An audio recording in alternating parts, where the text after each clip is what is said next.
Hello everybody, how are y'all doing? Thank you for stopping by.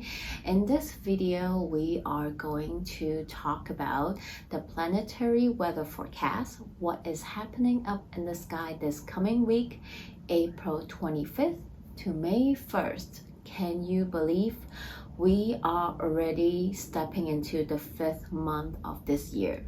Time really flies.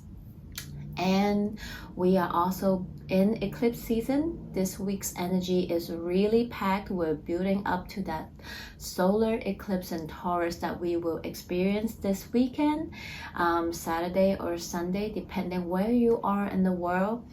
And I will also do a separate video about that solar eclipse because there's just so much to talk about.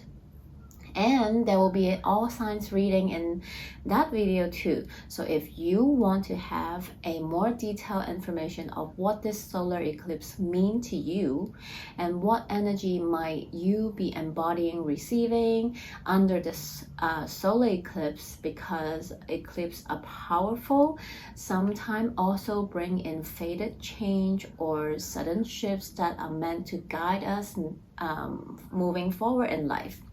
If you want to know more about that, pay attention to the next video that I am going to post later this week. But now let's bring the focus back to this upcoming week in general, because there's so much going on. All right, so if you if you saw my last week videos, Mercury is a busy bee. He was having a lot of aspect with different planet last week, again this week as well. And so this week we are kicking off Monday with Mercury having a sextile with Neptune. Beautiful energy.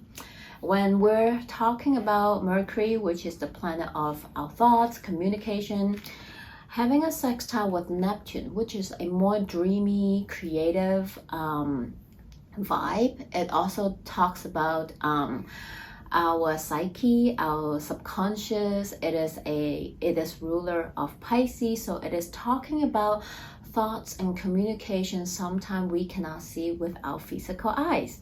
It is deep in our psyche. It can be our spidey senses, it can be our dreams, it can be our subconscious, or message communication that we receive through meditations, dreams, or your other forms of spiritual practice. So that might be highlight on Monday. It can also talk about you communicating about your dreams, your creative ideas.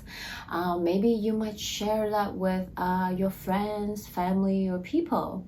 Maybe it can just be some creative idea coming up within your mind for yourself. So it can definitely be that. Can be a very creative, dreamy vibe that day. So definitely take advantage of that. And then on Wednesday, 27, we have Mercury again, having another sextile, this time with the other planet that is in Pisces, which is Jupiter.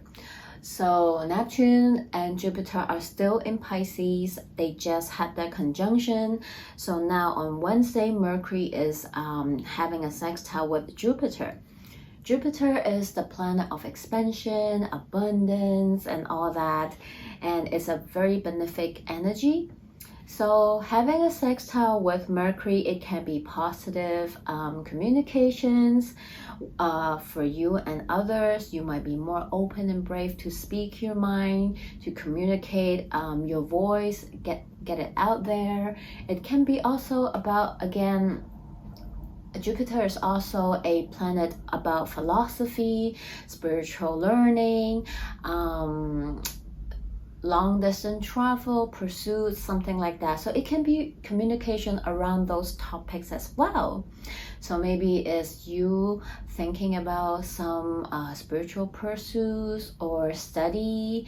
It can be you learning, reading about it, sharing that with your friends, or just with yourself, reading and learning about it.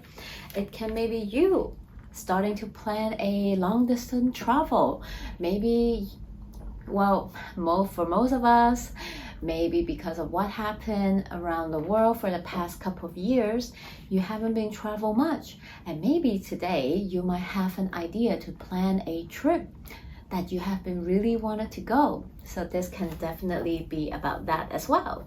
And depending where you are in the world, it can be on the 27th afternoon or later at night for some people, and for Hong Kong it will be just after midnight on 28th.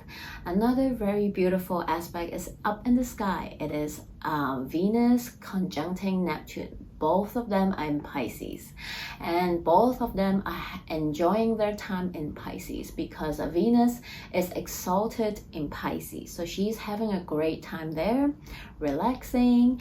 And Neptune is the modern ruler of Pisces, so the two of them are just having this very beautiful, loving, dreamy, romantic, creative aspect that's up in the sky. So this week kick off pretty nice, right? So what is this aspect about? It can definitely I feel like the people that have big threes in their Pisces, Taurus or Libra will probably feel it a bit stronger because Venus is the ruler of Taurus and Libra, and Neptune is the modern ruler of Pisces. So they might feel it a little bit more, but in general speaking, this is a very creative and beautiful, dreamy energy. It can definitely be a day where you just want to relax, be at peace, enjoy music, movies, documentary, art, or whatever Venusian thing that brings you joy, that might even inspire you and give you creative ideas. Definitely a beautiful day for creative pursuits. If you are a very creative mind, you are in the creative industry, maybe a little light bulb moment might happen that day for you, for your next piece, next a book, poetry, art, or whatever, right? Everyone is creative in their own way. So whatever that means to you, I would say take some time to do things that you truly enjoy, that brings you joy and happiness that day, something that you love, whether it is just, you know, relaxing into music that brings you joy, dance into the music you like, watch movies, documentaries, or read a book that you love, you have been waiting to read, whatever that is, right? And also, we're talking about Venus, definitely can be a romantic day. So if you are dating, if you are with a partner, perfect day to go out on a date, go have a nice meal, or go on a little adventure, whatnot. And hey, you don't have to be with a person. Take yourself on a date. Remember, the most important person you should be in love with, be in a loving relationship with, is yourself. So take yourself out on a date, or have a date with your best friends, or whoever that will bring you a very happy company, right? Go and have a spa day, schedule a massage, go try out a new restaurant or your favorite restaurant, cook your favorite meal, have your favorite drink, and just indulge a little bit on that day and enjoy this dreamy, beautiful vibe. And depending where you are in the world, we have another aspect with our BCB brother Mercury. So Mercury is moving, yes, he is traveling fast, but guess what, he's also slowing down. Let's see, because on 29th 6:23 a.m. Eastern time, or for Hong Kong it is on 30th 6:23 p.m. Mercury is moving into the sign of Gemini. He is also ruler of Gemini, so guess what, he is at his home. Most beautiful energy that you can have with Mercury. Well, one of the most beautiful. because Mercury is at his home sign, one of his home sign, Gemini, the other one is Virgo. So he is happy, very, very happy. He feels at home, he's finally at home. So imagine you been traveling around and finally coming back to your home. Feels comfortable, right? So that's how Mercury feels when he's in Gemini. So Mercury in Gemini, that energy can be a little bit chatty, it can be curious, it can be playful and busy. It is a time when you just have a lot of curiosity. You might be eager to connect and chat with people, express yourself, talk about different things, and everything seems to be a little bit more interesting and more curious for you. Suddenly you're suddenly very curious about different things and topics and you want to talk about that with your friends, share it or write about it online or express it on social media. And you Gemini is a learning sign as well, so maybe suddenly you discover 10 new hobbies that you're interested in. And maybe you will be so busy reading online, taking online courses, or buying new books, or just learning about new things that suddenly you feel interested in, that you want to pick up on. And this energy can be quite busy for some people, so please be aware of that as well. It can create anxiety or scatterbrain sometimes for some people. And sometimes you might be speaking a little bit too fast. So watch out, think before you speak, because guess what? We are also approaching our Mercury Retrograde, which is going to take place in the sign of Gemini very, very soon in May. So actually at this point, Mercury is slowing down. It's actually not as fast anymore. And imagine you are at your home sign, but you are slowing down. That can be a bit frustrated. So while Mercury in Gemini can be a very, very auspicious and beautiful energy for us to communicate, for us to learn, for us to express ourselves, for us to process our thoughts. And at the same time, it can also be a little bit frustrated because Mercury is slowing down, preparing for Mercury retrograde. At this point, Mercury is actually in pre-shadow energy already. So this Mercury is actually not going to feel as happy. It's going to feel a little bit frustrated actually. Because imagine you arriving at your home, but you discover that things in your home are being rearranged by someone without your permission. That's gonna be a little bit pain in the ass, right?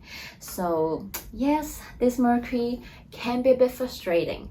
So watch out what comes up in your thoughts, the way you communicate. You wanna be gentle with yourself and others. You wanna make sure you communicate clearly.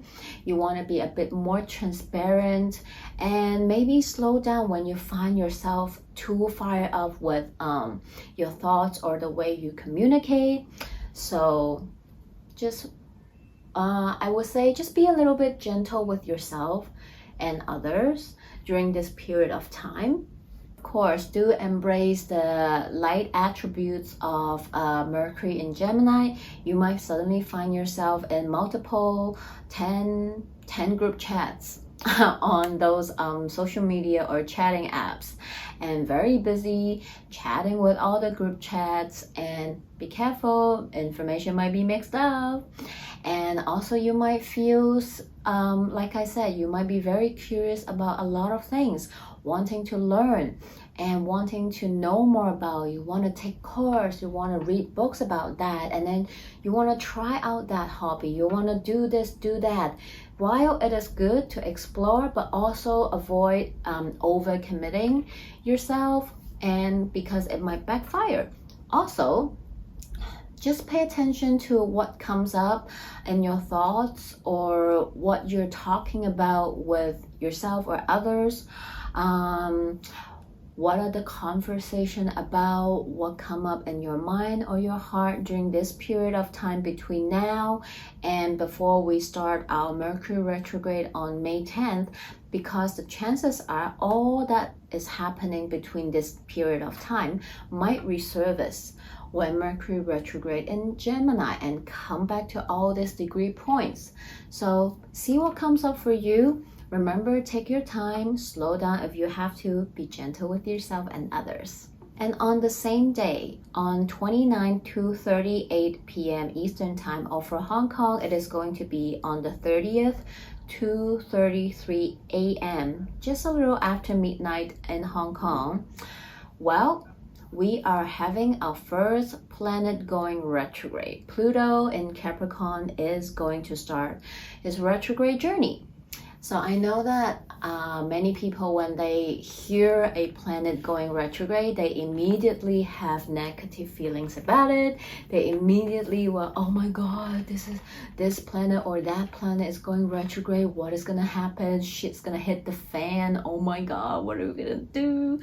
But the thing is, I personally don't think we should be fearful. We should be we should panic when any planet go retrograde, because just like human, we can't constantly be on the go all the time. We can't constantly just keep running this turbo 24/7, because guess what? You're gonna feel burnt out. You're gonna feel exhausted and drained, and you end up not being able to be efficient.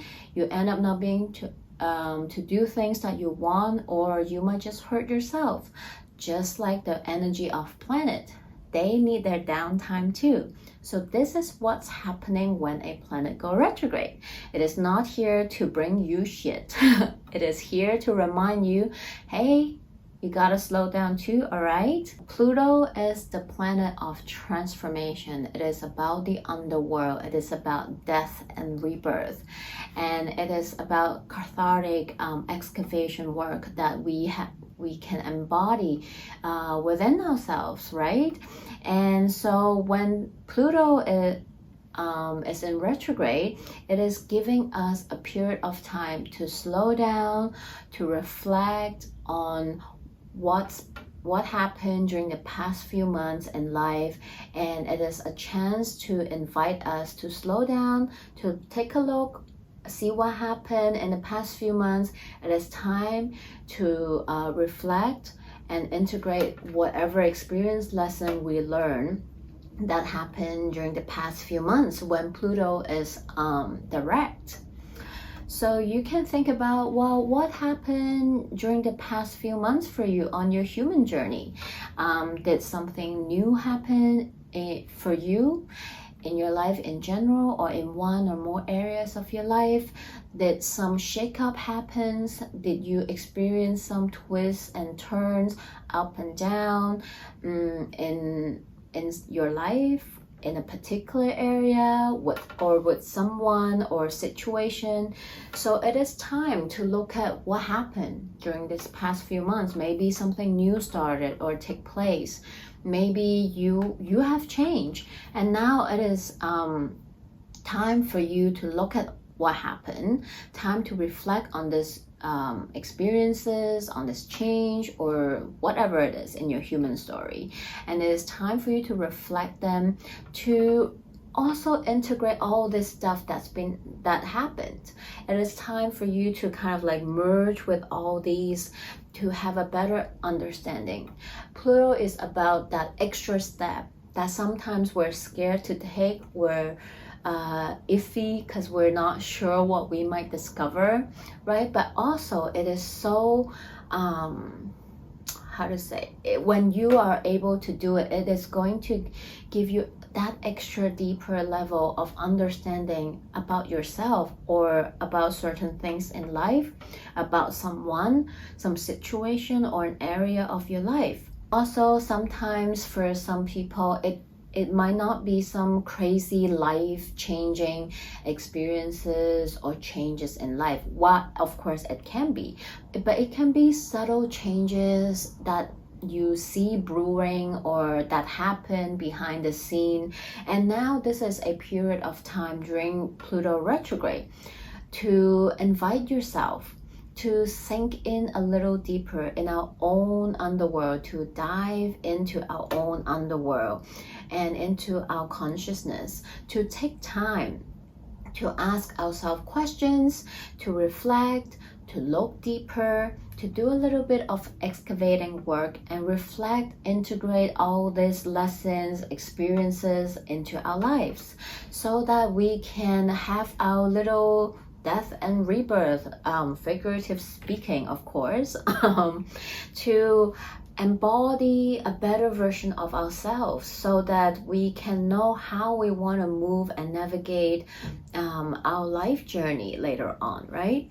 Also, this Pluto retrograde happened just one day before our partial solar eclipse. So this is definitely a very big energy portal that will continue to lead up to that partial solar eclipse that we will experience, and we'll talk about it more. Definitely a powerful time. It can be a bit cathartic. It can be a powerful time where for some people there might be sudden change or shifts, ending and beginnings in areas of your life or just in general. So stay grounded and just be gentle with yourself during this period of time. I would say during this next couple of weeks when all this energies kicks in for real. So this is what's happening up in the sky this week. Of course, there's also the solar eclipse that we will talk about. Otherwise, this video will be like 3 hours long. So now let's move on to the collective tarot reading and see what message and guidance we can get from them for this week. Hello everyone, welcome to the collective tarot reading portion of the video where we will do a spread for the collective to see what message guidance that we can get from the cards for this upcoming week, April 25th to May 1st. All the cards have been meditated and shuffled already. And as this is a collective reading, it will not resonate with everybody here, so just take what resonates and leave the rest behind. If you would like to have a personal reading that cater to your own energy, please feel free to contact me through my Instagram, social media, or my email. All the information are in the description box below. So let's begin and see what is the message for the collective this upcoming week, April 25th to May 1st.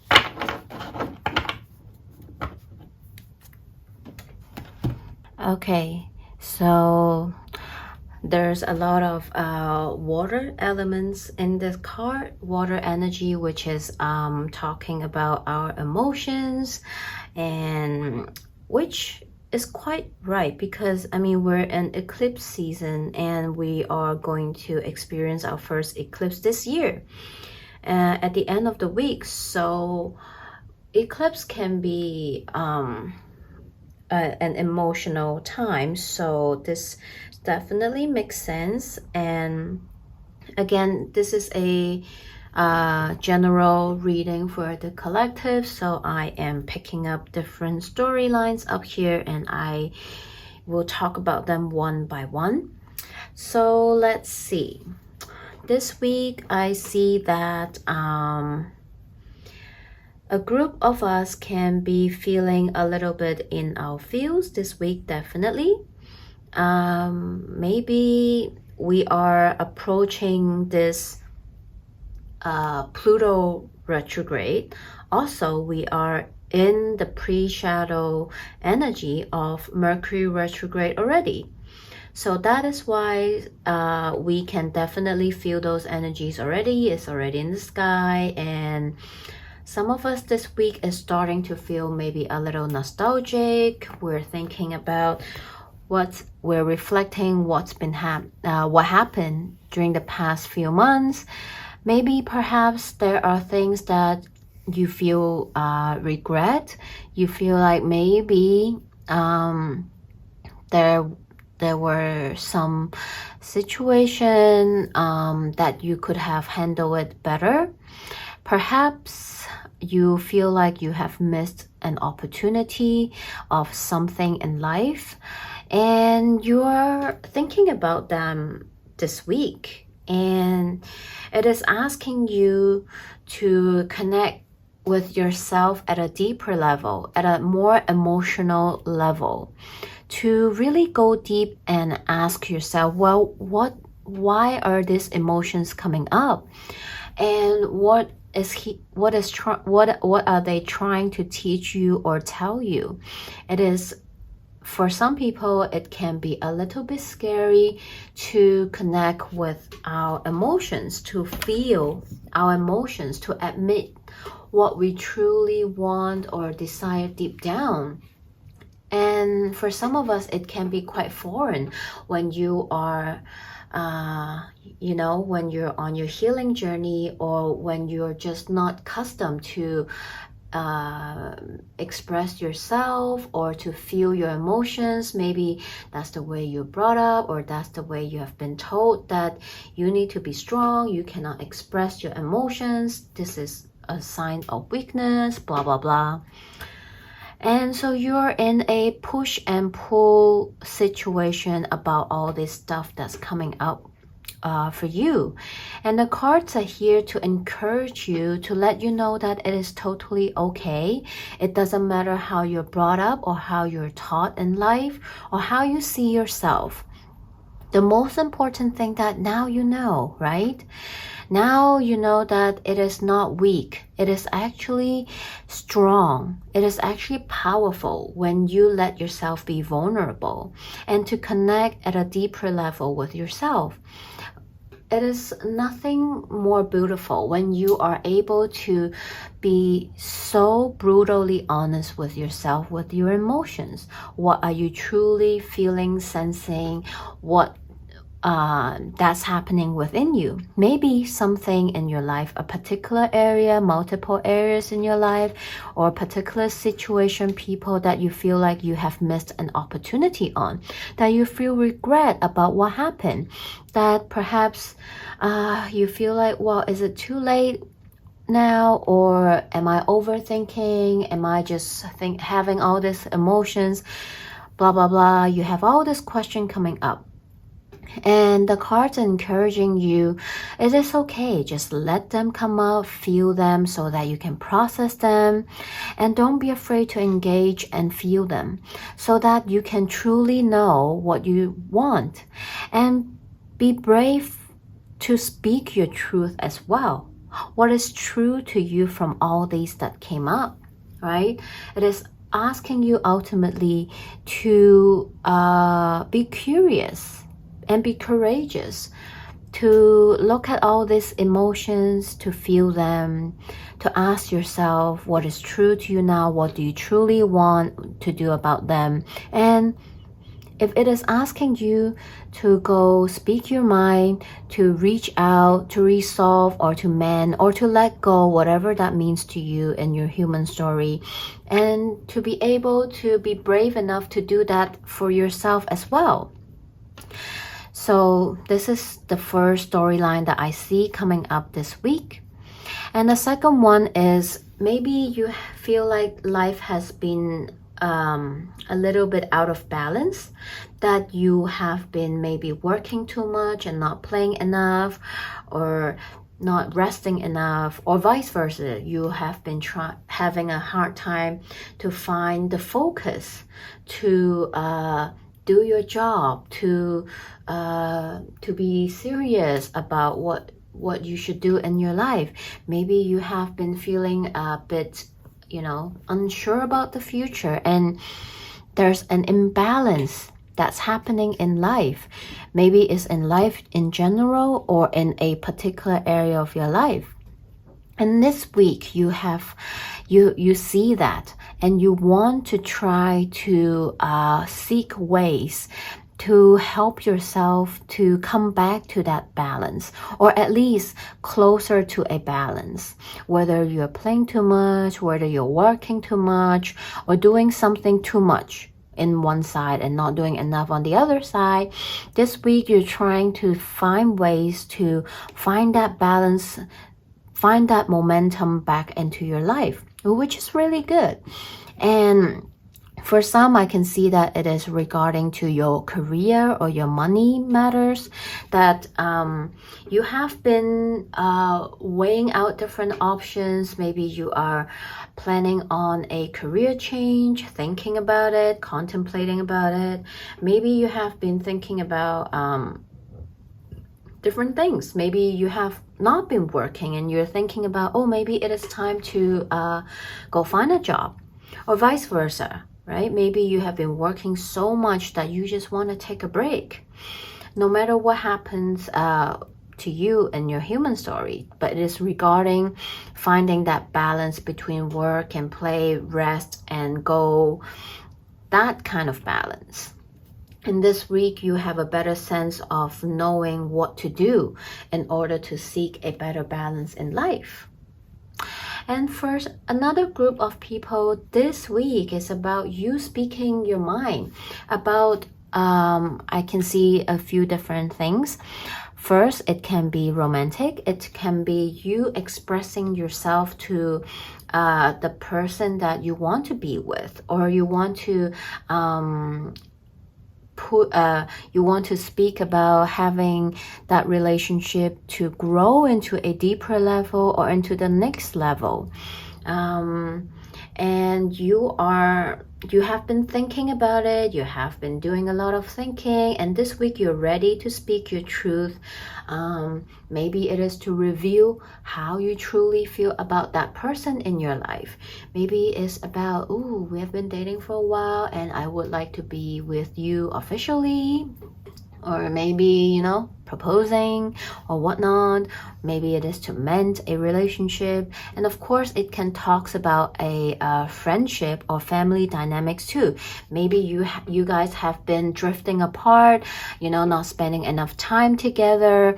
And maybe there's some fallout in friendship or in family relationships lately.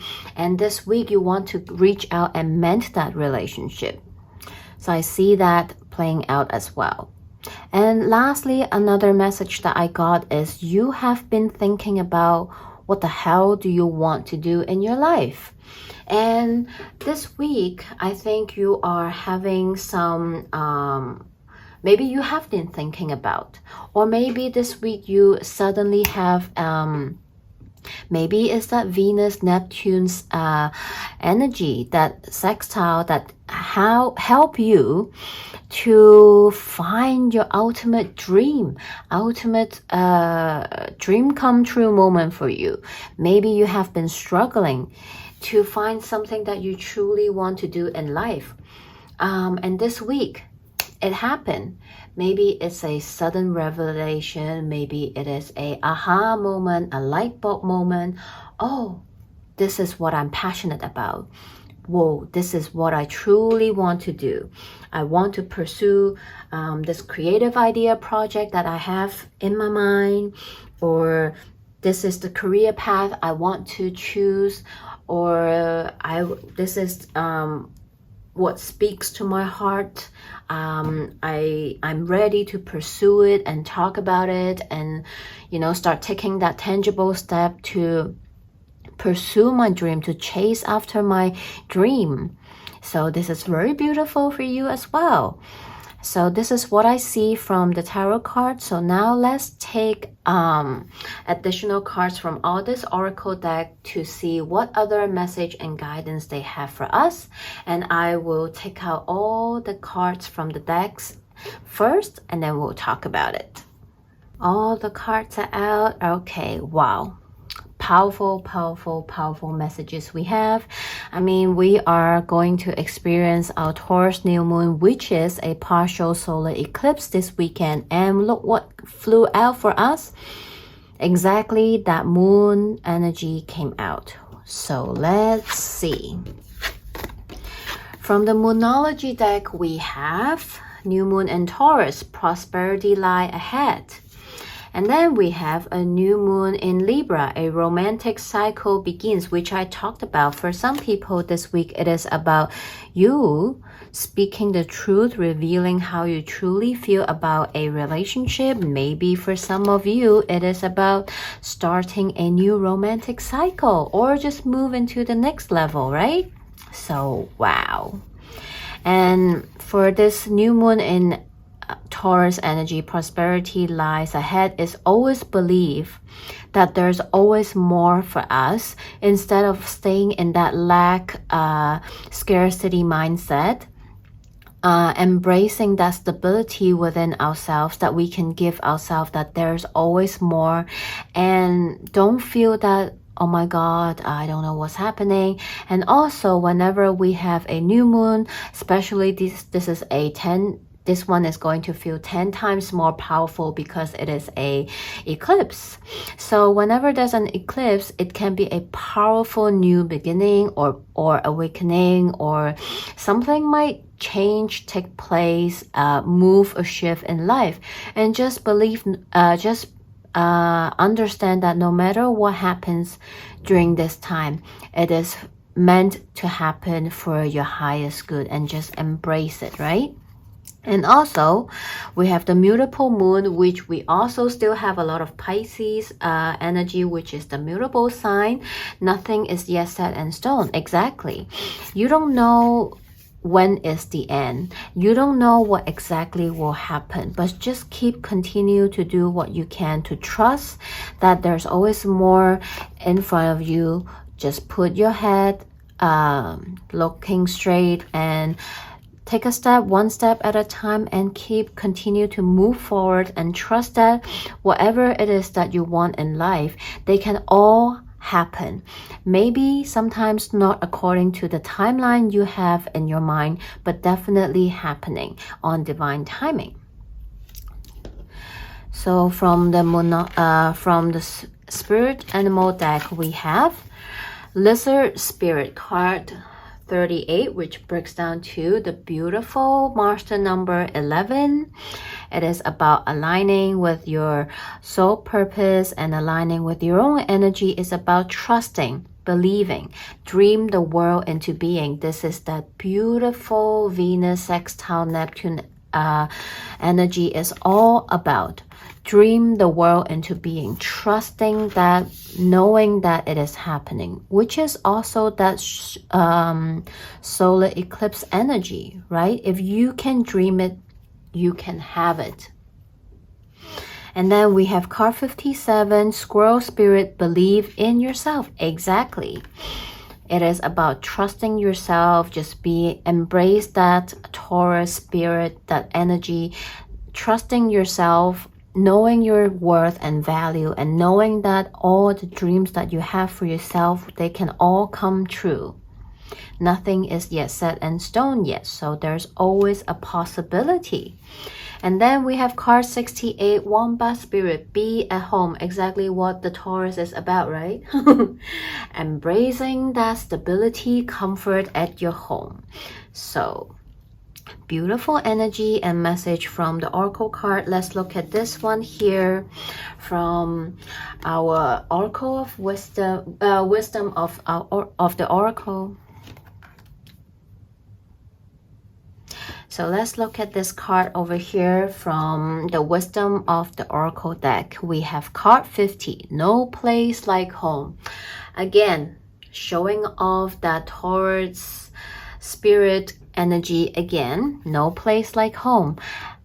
I just looking at the picture. Oh, and look at this. We have this partial solar eclipse showing up on the card as well. Wow.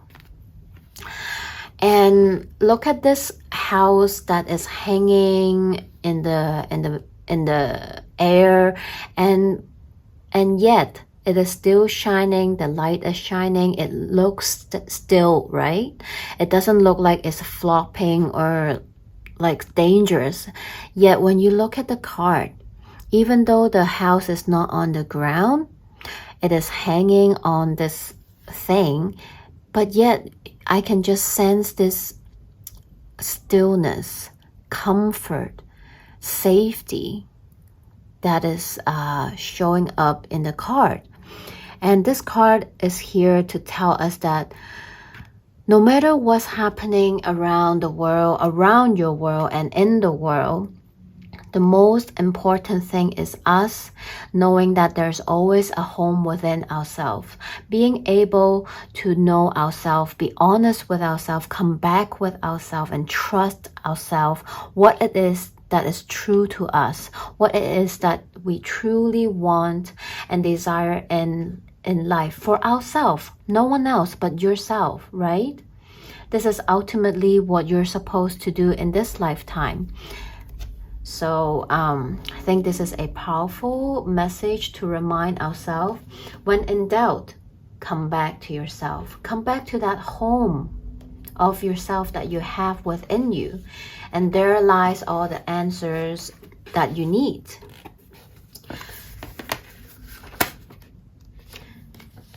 So let me share the guidebook message with you as well. Card 50, no place like home. Authenticity. Coming home to yourself, feeling at home, arriving at a place where you just fit, being comfortable in your own skin. Home feels safe and secure. It's a comfortable place to rest and create, a place that is known and you can call yours. This card signals that your ability to trust yourself and feel at home in your own skin is beginning to solidify as you claim your dignity and integrity. Aspects of yourself no one can take away from you. You know who you are, you hold your head high, yet with neither pride nor humility. Instead, you stand as the observer, seeing through the eyes of your soul. This puts you in a position of power and strength. Authenticity is your home. You are safe here in this house of your spirit and spirit. Wow. So beautiful message for the collective. And now look at the last card here. From the Starseed Oracle, we have the blue flame, spontaneous awakening, activation, integration time. Whoa. Well, this is exactly what the solar eclipse energy is about. It is about, and because it is happening in Taurus, and guess what planet do we have in Taurus? Uranus. Yes, Uranus is in Taurus. It is definitely that electric spontaneous, sudden change, awakening, activation energy that we will surely experience during this solar eclipse at the end of the week. So if you feel like some energy is brewing in the background, something is about to happen, believe it is. Also about that Pluto retrograde, it is about that integration time, right? It is about slowing down to be able to reflect and integrate what happened for you in your life, in your human story the past few months. So I feel like for some people, maybe this eclipse is going to spark up something. It's going to wake up something inside you, or you might experience some sudden changes or activation in an area of more than one areas in your life. And then this Pluto retrograde energy is going to help you, to give you time to slow down, process, reflect, and integrate what happened during this eclipse. So I feel like this is just a very beautiful energy overall. And so I'll also read you the guidebook message from the guidebook. The blue flame, spontaneous awakening, activation, integration time. This is a card of awakening and energetic upgrades. Perhaps you're going through a period of spontaneous awakening, receiving visions and having experiences that are out of the ordinary. In the West, little is known about the process of spontaneous awakening, and it can feel very scary when we're going through it alone. Elsewhere, they can be seen as auspicious experience with those going through them being treated with a tender care. The blue beings are thought to be activating beings with great potential for healing and upgrading our cellular structures. They appear in moments of extreme awakening, activating a physical kundalini awakening and deep cellular and DNA healing. Many people glamorize the awakening process. However, in reality, it's much messier and more difficult than most of us believe. We must first let go of what we think we know for sure and how we make sense of the world. That isn't easy. The awakening process takes a considerable amount of time to integrate, and awakening without integration can leave us feeling very ungrounded. If you are in the midst of an awakening, treat this time as deeply sacred and give yourself ample space to ground and integrate the extreme changes you are going through. Well, this totally summarizes what I have just said. So, wow, feel free to comment below if you are experiencing this during this period of time. I would love to hear from you. So I hope this message helped, and if you resonated in any way, shapes, or form, feel free to let me know. Comment below, like and share this video so that more people can receive this message. And I'm wishing you all a good week ahead, and I'll see you back here next week. Bye!